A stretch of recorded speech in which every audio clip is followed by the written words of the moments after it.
So Tina D'Souza is the founder of Primrose Web. So she's a web developer, and she is the former area director of Toastmasters International. And she's going to be talking about being happy, how to raise your happiness quotient. She was determined to find out how to be happier, even though through loss and difficult circumstances. What she's learned about happiness has served her well as she has navigated many challenges over the past few years, including leaving her corporate job as a software engineer and starting her own website development business, Primrose Web. Let's give a very strong welcome to Tina D'Souza.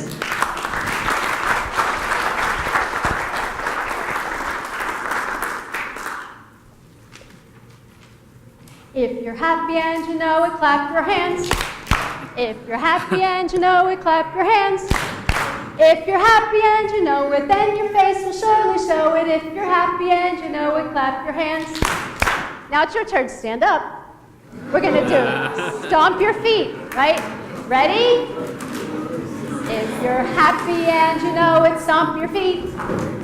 If you're happy and you know it, stomp your feet. If you're happy and you know it, then your face will surely show it. If you're happy and you know it, stomp your feet. Now, does anyone know what the third verse to that song is? The original is, if you're happy and you know it, say amen. But we're not going to say amen. Here's what we're going to do. When we get to the part where it says amen in the original, you're going to look at somebody and say, you're hired! Ready? Everybody sing with me. If you're happy and you know it, say. If you're happy and you know it, say. If you're happy and you know it, then your face will surely show it. If you're happy and you know it, say. You're hired. Yay!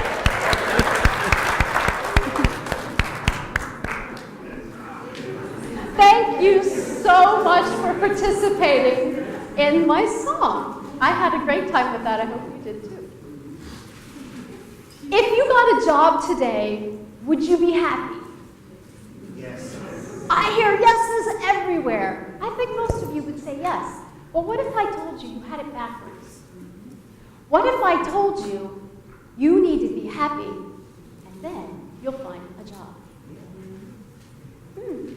That's interesting.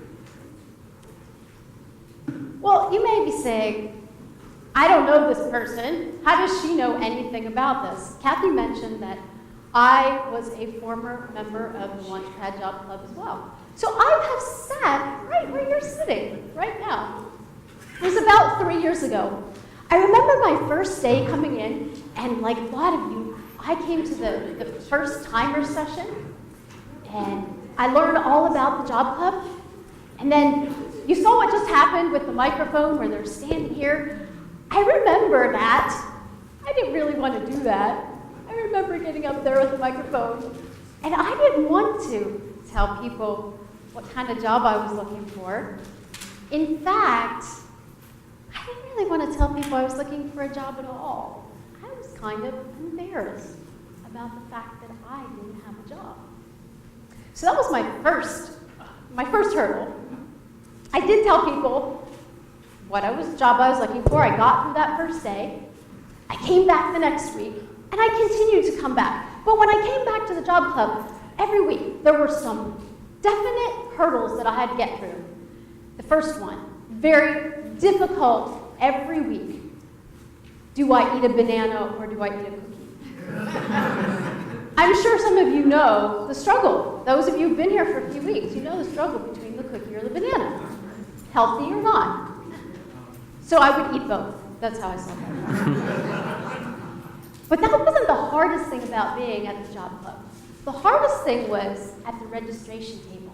Because every time I would go to the registration table, I'd stare at that little name tag. I didn't know what to write on it. Oh, I knew my name, by the way. I knew I was supposed to write my name. But the second part, what did I want to do? I wasn't sure what to write down. I knew what I was trained to do.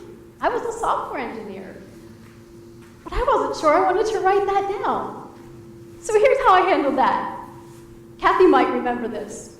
Every week, I came back and I wrote something different on my name tag every single week. I think I wrote software engineer, web developer, tech writer, technical recruiter. I probably even wrote speaker and singer at some point. I don't know. But the people who met me probably thought, she's nuts. She doesn't even know what she wants to do with her life. And that was actually true. I didn't know what I wanted to do with my life. And that was part of my problem. I wasn't getting a job, not because people didn't want to hire me, but because I wasn't even putting myself out there. It became a bit of a problem, not only for my bank account, but it started to affect other parts of my life. My husband said, just go get a software engineering job. That's what you're trained to do. And I couldn't. I wanted to get a job. I really did. I would come here and I would watch people come and go and get jobs. I wanted to get a job, but I couldn't. And I said, what's wrong with me? What's wrong with me? I knew there was something wrong with me. The struggle continued, actually for a couple of years. And I remember I had mornings when I didn't really want to get out of bed. Have you ever had a morning where you just didn't want to get out of bed? I had lots of them. And I didn't a lot of mornings. Just didn't get out of bed. And then at night I would have the opposite problem. I couldn't fall asleep. And I remember lying there a few nights thinking, I've got to get some sleep. I've got to get some sleep. Maybe I should take a sleeping pill so that I can get some rest. And then I remember thinking, I wonder how many sleeping pills I would have to take before I would never wake up, ever again. It was at that point, I was at the depth of my despair, when, either by accident, by luck, or maybe an act of providence, I discovered happiness research. Yeah, I didn't even know people studied this stuff, so I didn't know anything about happiness research, but I decided that if there was a way that I could learn how to be happy, I was going to learn. That's what I did. I started studying happiness. I didn't know if that was my key to moving forward with my life, but you know what happened?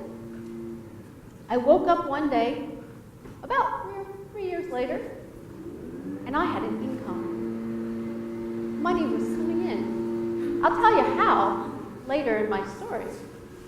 But here's what I discovered. When I focused on being happy first, that's when my work showed up for me. Okay? I don't think I'm so different from you. I think I'm the same as, I think we're all kind of the same. And I will say that what I've learned applies to everybody. And the reason I know that is because it's not my material.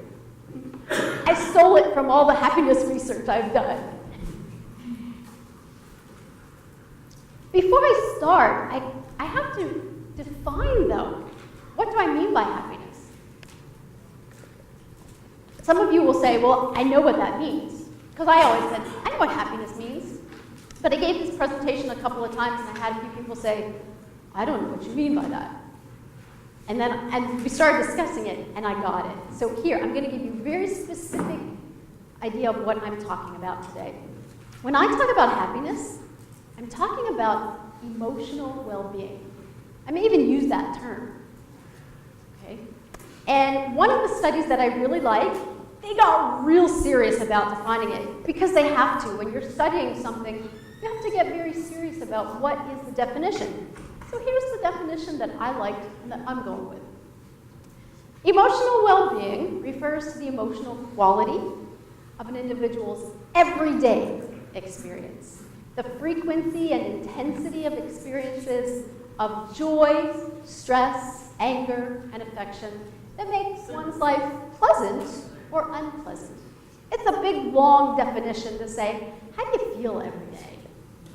That's all it really means. When we talk about happiness, I have to talk about positive versus negative emotions.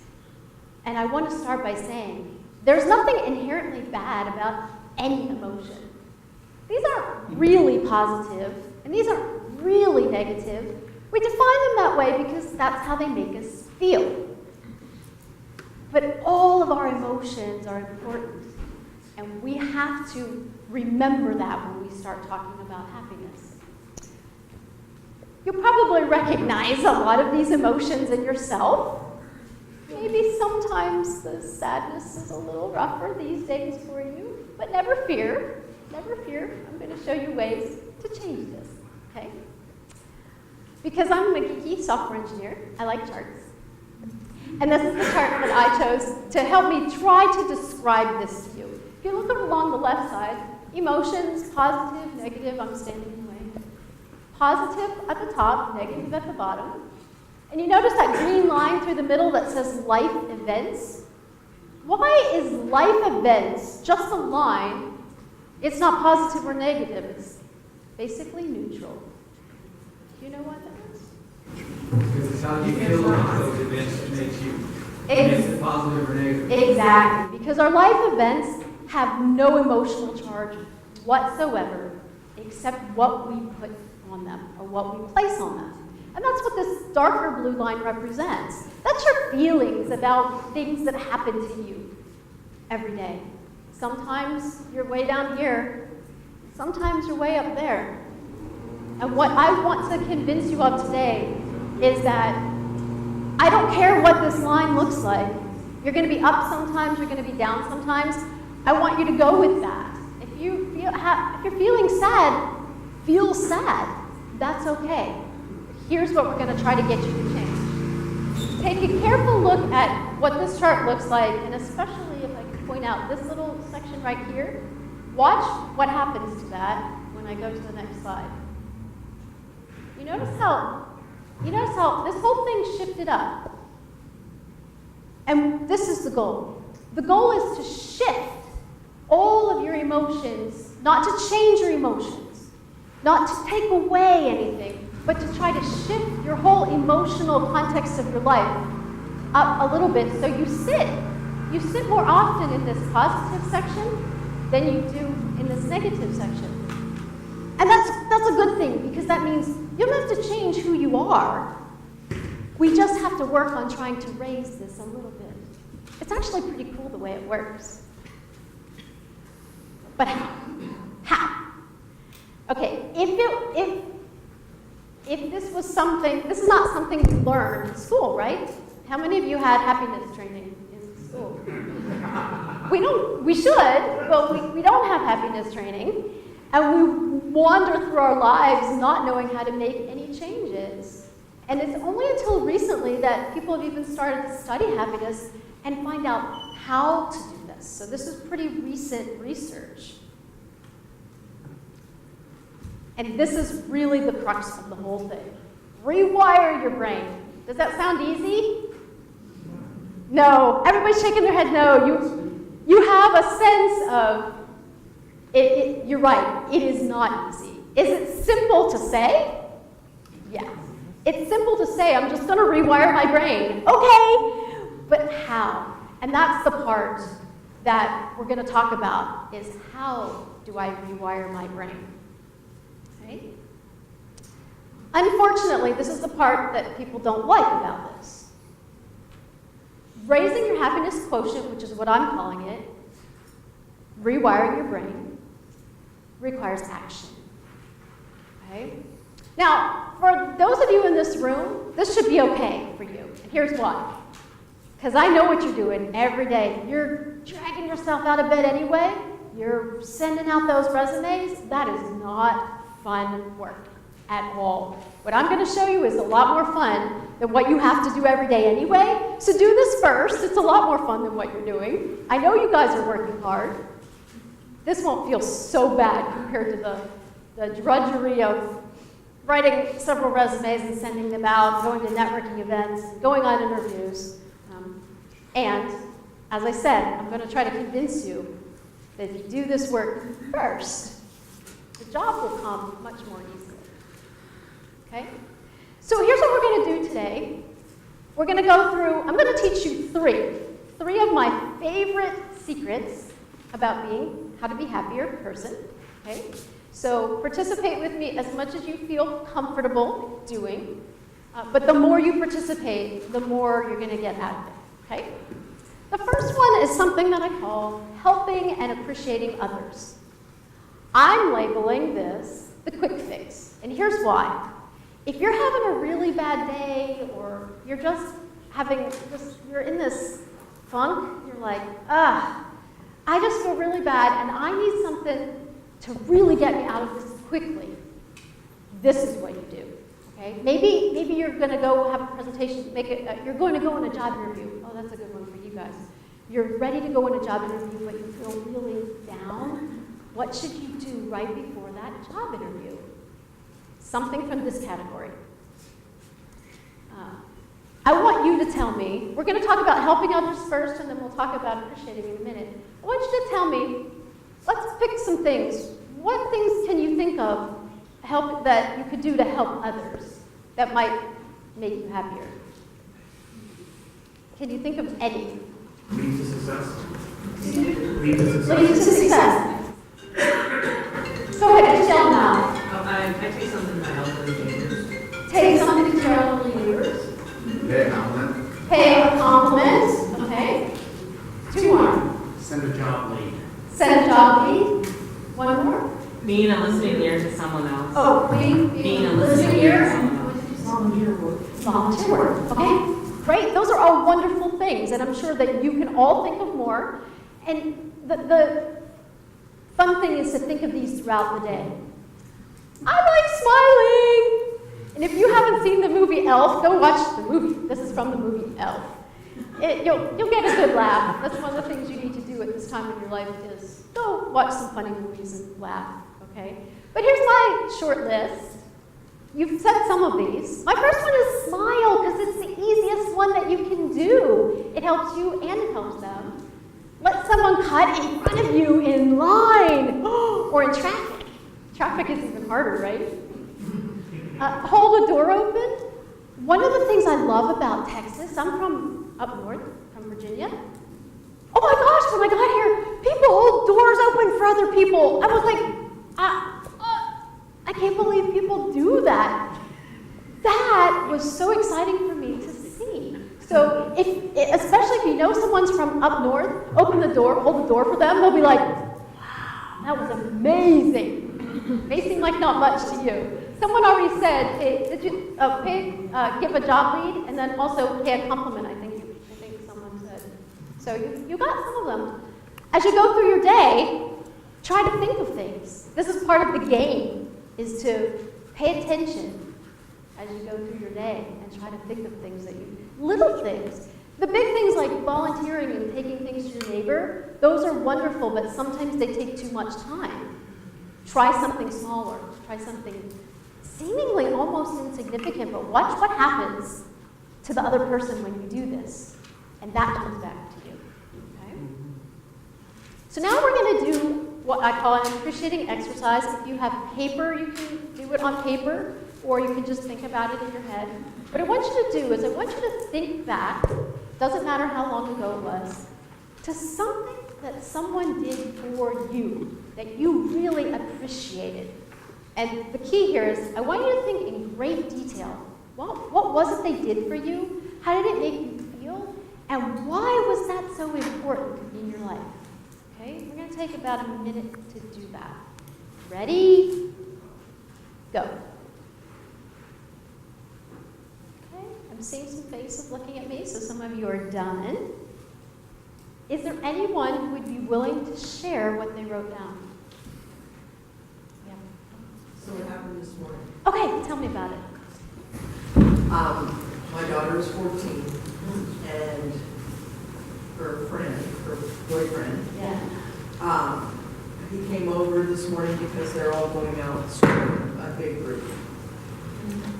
2 days ago, we were having a conversation, and he was asking more about me. So we haven't seen each other. He's working right now. And I was talking, I was from Pittsburgh, and I like sports and things like that. So, and what she had done was she had given him some colored pencils a couple days ago. This morning when he showed up, because everybody was showing up at my house, he had drawn a picture of Three River Stadium, which is in Pittsburgh. And he gave me this piece of art because he knows I'm an artist and he loves, of the stadium. And he just said, I was thinking of you all day yesterday and I drew this for you. Oh, great. That was cute. Thank you so much for sharing that with us. Does anyone else have a story that they'd like to share? No? Oh, okay, we've got some over here. We've got two. So whoever wants to be first. I'm not holding it too close. Okay. So, Kathy, I just wanted to tell you how much I appreciate everything you've done with the Job Club. When I was on the job search, it was so hard, and just your cheerfulness and just the fun way and the playful things you would do during the presentations, it made a hard time a bearable time, and it even made it a fun time. So, God bless you and thank you.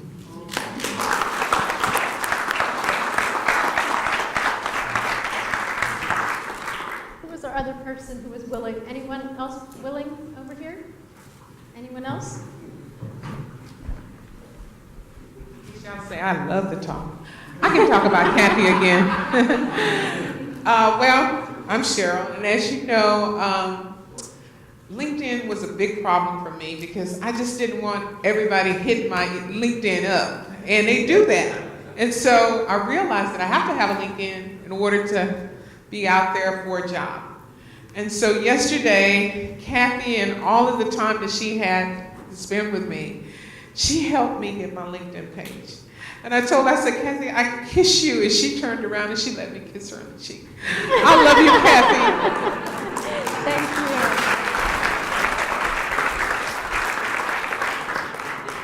Thank you. Thank you. Do you see how easy that is? And it can be something even simpler than that, but there's things that happen to us every day that if we're just willing to look at them and to think about them, we realize how blessed we really are. So, appreciate it. So let's go on to the next one of my favorite secrets, and it's expressing gratitude. I call this the simple solution, and the reason I call it simple is because it's just so simple to do. And you'll see in a minute why this is so simple to do. The key with gratitudes, we all know about gratitude, right? We all know about being thankful. But the key to gratitudes is using them effectively. How do we use them effectively? Because if you're not using them effectively, you won't get as much benefit as if you are using them effectively, just like anything else. So let's talk a little bit about that. The first exercise that I like to do is something called 3 gratitudes. Here's how it works. Every day, write down 3 things you're grateful for. That's it. See why I call it the simple solution? That's how simple it is. When I talk about using gratitudes effectively, though, here's what I mean. The key to 3 gratitudes, or any gratitude exercise, is the consistency of it. You have to do this every day. And I'll tell you a couple tricks that I use. One is pick the same time every day. Pick a trigger, something that will trigger you to remember. For me, it's opening my computer or turning on my computer. I try to do it first thing in the morning. When I turn on my computer, I want to write my gratitude right then. Okay? You might want to do it at night, maybe before you go to bed. You might want to use a trigger like brushing your teeth, which is something you hopefully do every day. Pick something that you do routinely, making your coffee, drinking your coffee or your tea. Just something that will trigger your brain that when you want to connect that thing that you all automatically do every day to writing your gratitude so that you do them every day. Now, if you need an extra, if you want to add something to it, or if you need an extra reminder, there is an alternative way you can do this exercise, and it's called having a gratitude buddy. So in addition to writing them down, you send your 3 gratitudes to your gratitude buddy every day. I do this with a friend over email. The nice thing about that is you keep each other accountable. And sometimes if I do forget for some reason, then I see his gratitudes come in. Oh, I better write mine. And then if we forget, we really let each other have it. We tease each other and make fun of each other. You didn't do your gratitudes, you didn't do your gratitudes. So that is a fun way to do gratitudes. They might be a little different because there are some things you might not want to tell other people, and that's okay. You can change them a little bit. So choose what works for you. That's the key, is choose what works for you, but be consistent. That's the main thing, is to be consistent with your gratitude. The second thing I like to do is having a gratitude journal. And let me show you. A friend of mine gave me this cute little book. So you can buy things like this. They're basically blank pages. Blank pages. They have a date. This one has a little quote at the bottom. Sometimes they have motivational things in them. Find one. But what's nice about these is that they're pretty and you can carry them around with a pen, and they're kind of fun. If you like handwriting things, this is a great kind of thing to have. You can buy them in any bookstore, or Amazon has this one and several others. I didn't actually get very far with this. I got it as a gift, but it turns out this is not the way I use my gratitude journal. I do mine on my computer. So that's another way to do it, is on your computer. I just have a file, and I like to date mine. So I just put the date, and then I just start typing. Now you may be thinking, well, what's the difference between a gratitude journal and the 3 gratitudes? The 3 gratitudes are just simple sentences, bullet points, just 3 quick things. Like today, one of my gratitudes is, I am grateful that I live in a country where not receiving your mail is very rare. And the reason is because our mailbox has been broken into. I haven't been getting my mail. Was able to go to the post office and retrieve my mail, but as I was sitting there, I was thinking, wow, it is so rare that we don't get our mail. It's very rare that things happen that we don't get our mail, and it's great to live in a country where we get our mail, because I bet there are countries where they don't get their mail. That was a big aha moment for me. So things like that would be a 3 gratitudes thing. If I was going to turn that into a gratitude journal, I might expound upon why I'm so grateful for that. Like, why does that matter to me? And why do because I had 3 checks in the mail. And I'm really grateful that I was able to, first of all, I have informed delivery, and I knew that these checks were in the mail, and I was able to go to the post office and retrieve them. And the gentleman at the post office was really kind to me, and that was wonderful that he helped me to get my mail. So it would be a whole dialogue or a whole story. That would be the difference. In my gratitude journal, that's the kind of thing that I would write.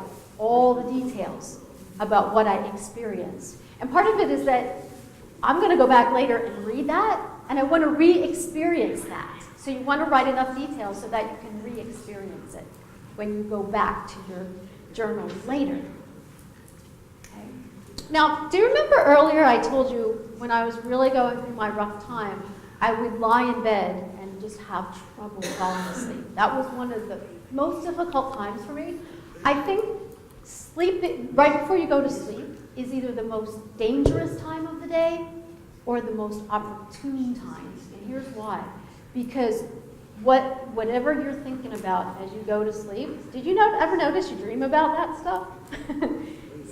I do. I dream about whatever I'm thinking about. So if I'm ruminating about all the bad things that happened to me, that's going to show up, and I'm going to have some pretty exciting dreams, right? So I found that this is an opportunity. And here's what I do. Count blessings, not sheep, when you can't sleep. So when I find my brain is I'm having a lot of difficulty, a lot of anxiety, I just start going through my blessings. And sometimes I only get to one, because sometimes I end up stopping on, I was able to pick up my mail at the post office. And then I think about that whole story and how grateful I am that that gentleman helped me and that all these things happened. However that works for you, the idea is When you find your brain going to negative things when you're sleeping, change it and think about the positive things. It's an active process. You have to really actively change that because your brain is going to go to the negative things by design. That's what our brains are designed to do. Now we're going to do a gratitude exercise. If you have paper, it's best to do this on paper. If you don't, just think about it in your head. We're going to do the first one because I want to show you how easy it is. I want you to take about 30 seconds to a minute to write down 3 things that you're grateful for. Let's write down, and they can be very short, very brief. It could be water, air, and a Launchpad Job Club. There you go. It's that easy. Okay, some of you are done and some of you are struggling, I can see. Is there anyone who wants to share 1 or all 3 of their gratitudes? Somebody who hasn't spoken yet. Let me get a microphone for you. Hello again. I am thankful for central air, central heat, a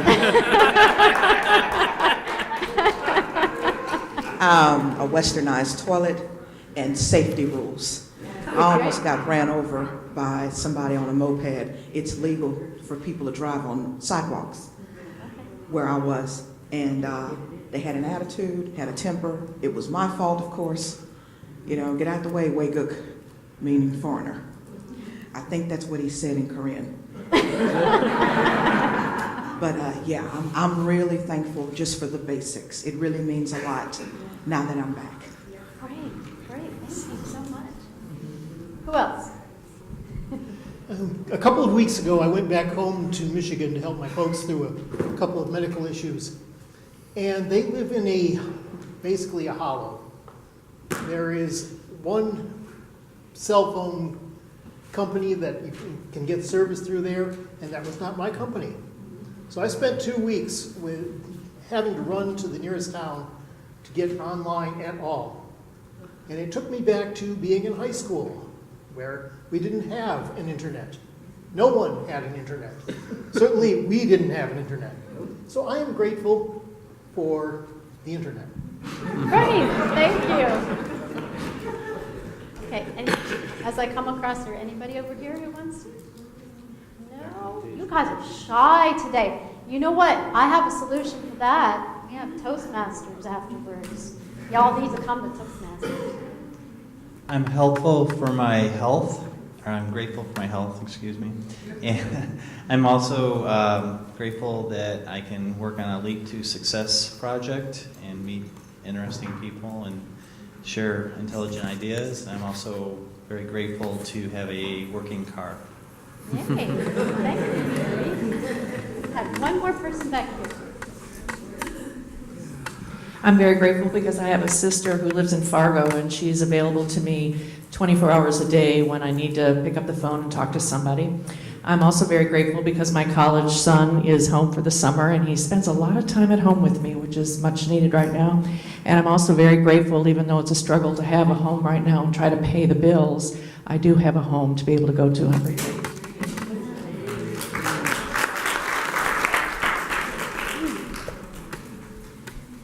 I think this is probably, as the gratitude exercises are probably especially helpful for those of you right now who are just feeling exactly as this young woman was, that I can't pay the bills and all these things are going wrong, but think about all the things that are going right. Those of you who had transportation to get here, that seems like a very small thing, but you know, we had somebody in the job club a while, when I used to come, who didn't have a car. And every week it was a struggle to get here. And that hampered her job search because she didn't have transportation. She had to ride a bus or she had to ride with somebody.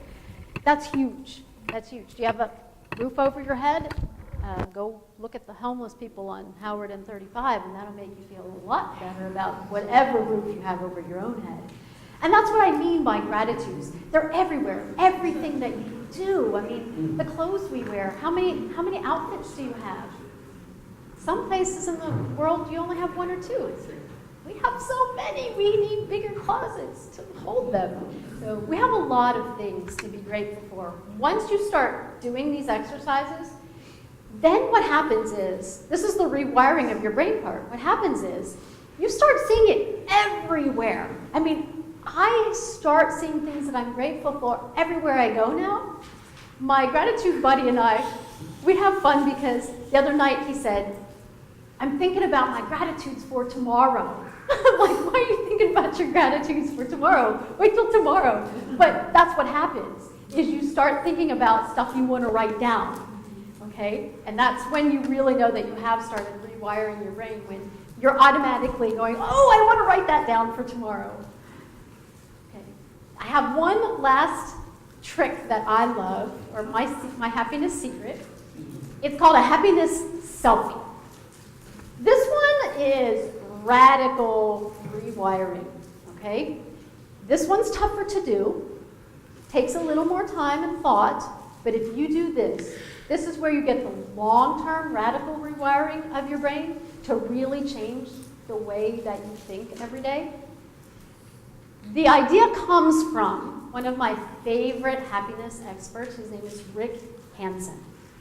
And he's the gentleman who really got me started on the whole idea of rewiring the brain. He talks about our brains being Teflon for the good and Velcro for the bad. Teflon for the good, meaning right out, and Velcro for the bad. All the bad just sticks to us, right? That's why he says we need to do this. And this happiness selfie idea really comes from him. He doesn't call it a happiness selfie. He calls it taking in the good.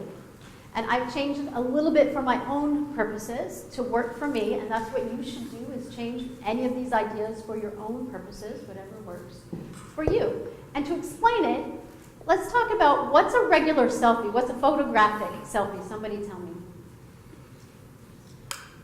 It's not a trick question. Electronic narcissism, I like that a lot. Yeah.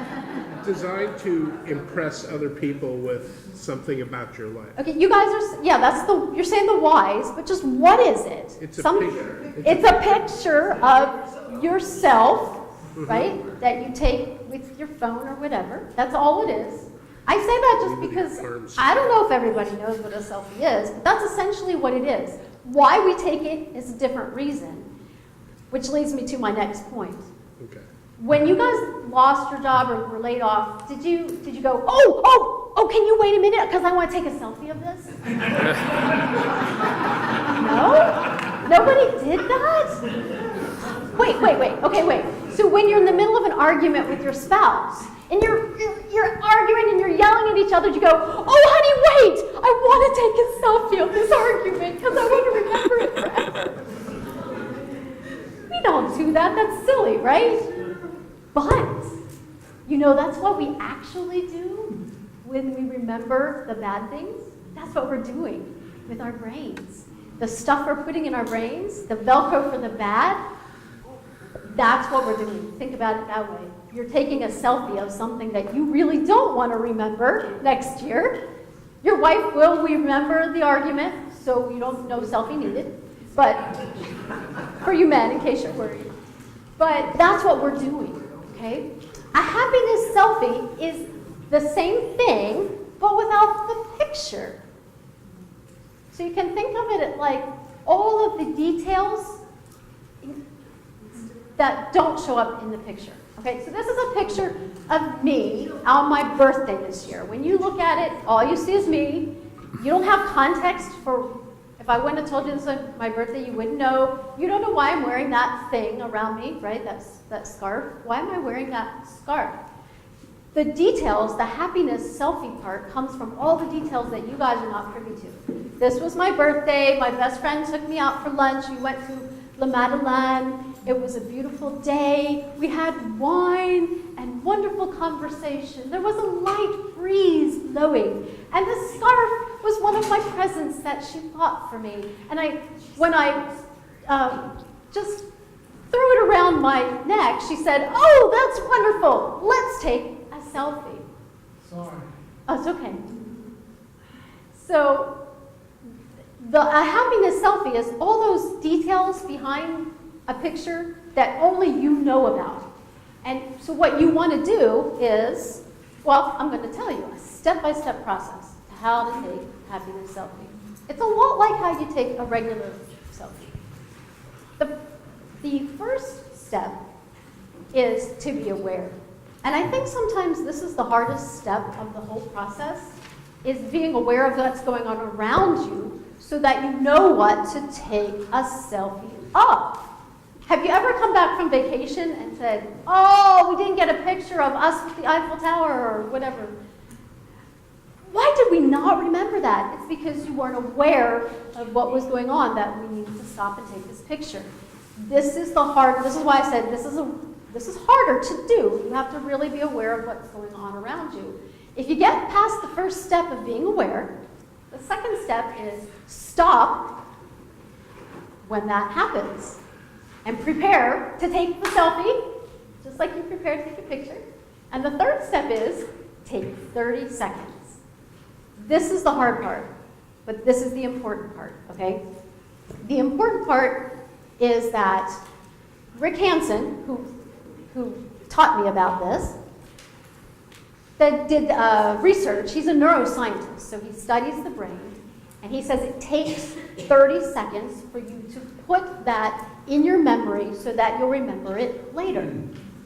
The reason you remember all the bad stuff is because there's an emotional component to that, a really strong emotional component, and it puts that in your brain just like that. Bad stuff in your brain, in your brain, in your brain, in your brain. And that sticks. The good stuff, unless it's your wedding and you're happy that you're getting married, or a baby being born, or unless it's something really big with a big emotional context to it, we don't remember the good stuff. And this is why we have to do the work to take the 30 seconds to actually remember. And what you want to do is use all your senses. Sight, smell, sound, everything. Touch. What does it feel like? Remember when I described my birthday dinner? I talked about the wind touching my skin, and I talked about talking to my friend and how it looked, how I saw her smile on her face when she said, let's take a selfie, and I remember that. You want all of those details. The more details that you can put in, the longer you'll remember it. Okay? This may be enough. This may be enough for you to be able to do it. But for some people, there's one last step that has to happen, and it's this one. Notice any resistance that happens to doing this exercise. The first time I heard that, I thought, I don't get it. Why would there be resistance? That doesn't make any sense. Why would I resist putting something good in my brain? There are lots of reasons why. You might think you don't deserve to be happy. You might think, why should I be so happy when there's so much suffering in the world?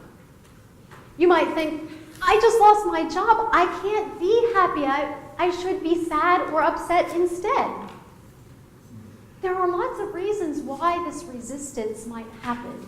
So if you find, and some of you are sitting there going, I didn't want to do this exercise because it's stupid. That's called resistance. So notice if there's any resistance to doing it and explore what it is.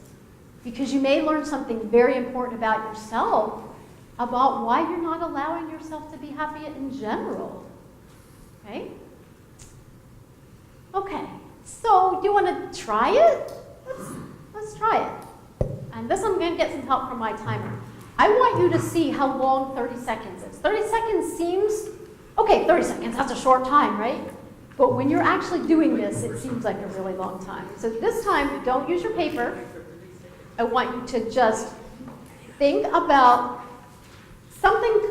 It doesn't have to be as big as my birthday lunch, but think about something that you can get a lot of different senses going. If something happened here today, if it's really recent, the woman who had the thing with the 14-year-old daughter's boyfriend, since that's really recent, that may be something that you want to store as a happiness selfie. But try to remember all the details. use your sight, your smell, your sound, your touch. What are they? I don't know. Whatever devices. Use them all. And Mr. Timer is going to help me. And we're going to go through 30 seconds, and I'm going to stop you when you're done, when it's done, just so you can see how it is. You can close your eyes if you want, but just think about it. Ready? When Mr. Timer tells me to go, we're going to go.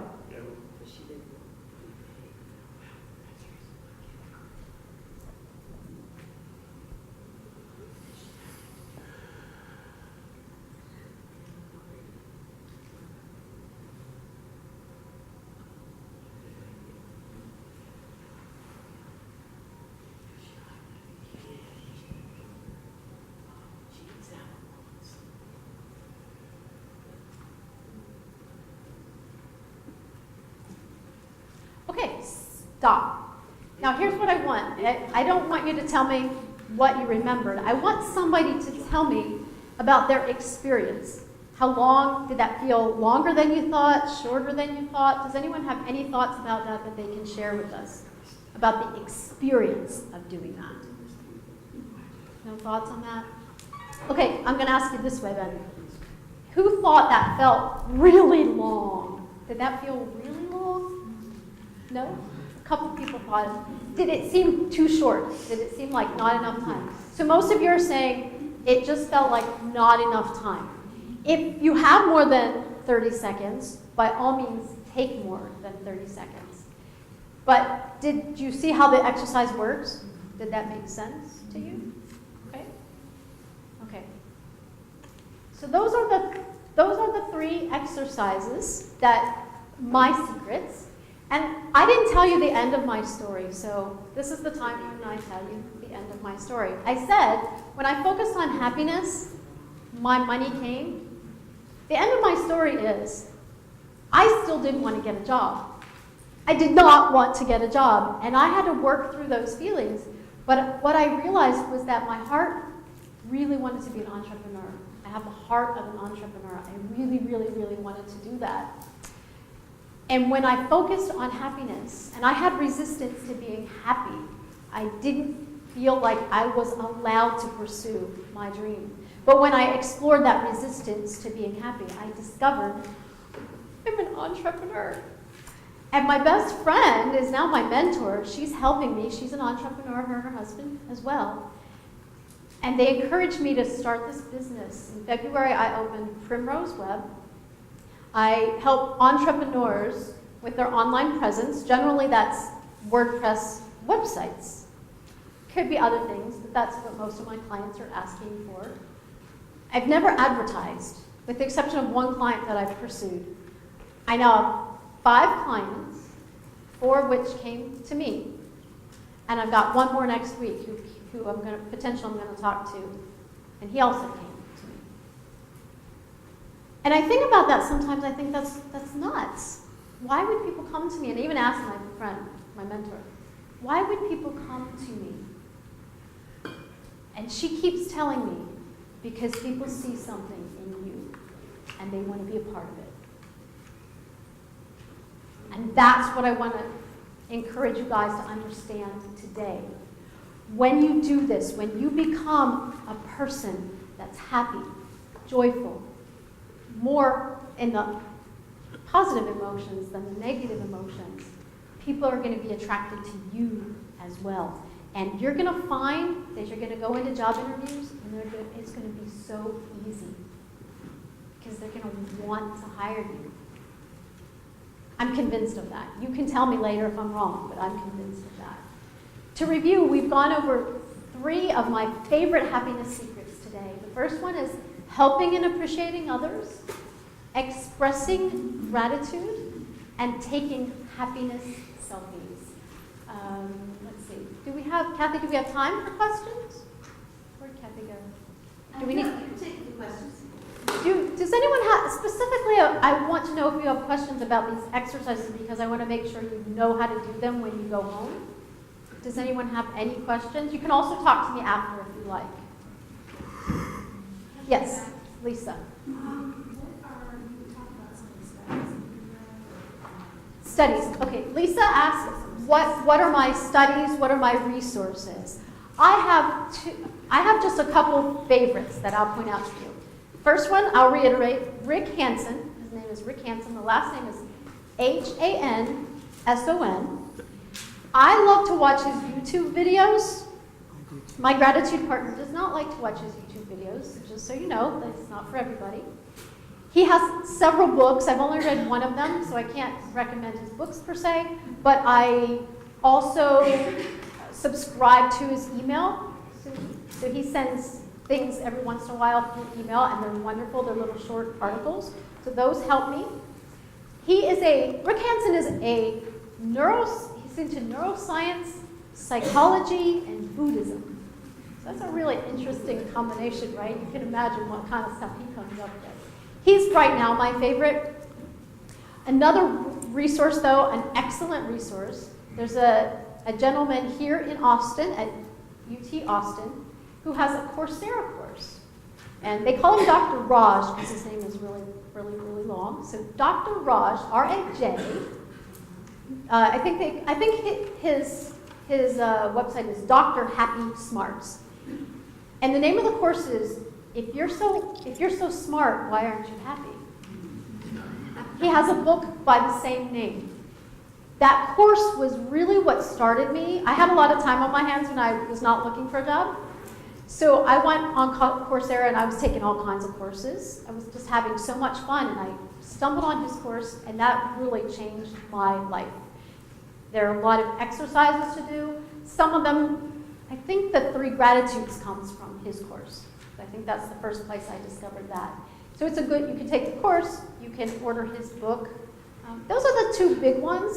If you want to really delve more into the research details, those are high level. The really researchy books are by Martin Seligman, Seligman. They're tougher to read, they're a little bit heavier, but they are more closer to the research, whereas these other people try to make it more for the masses. So it depends on what you're looking for. And I think we're out of time. So, one more question? No. I got one more thing. I want I got one more thing. I do these things and I don't even think about it, but I took a selfie a few days ago. Yeah? And if you look, I'm sports and recreation, but I'm on a golf course. And I was waiting for the group to clear. And I took a selfie while I was waiting for them to clear. Yeah. And I hit the golf ball within 10 feet on a 120, 30 yard hole. And I burnt it.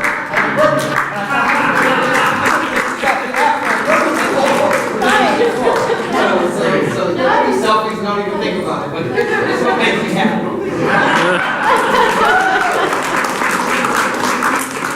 Okay.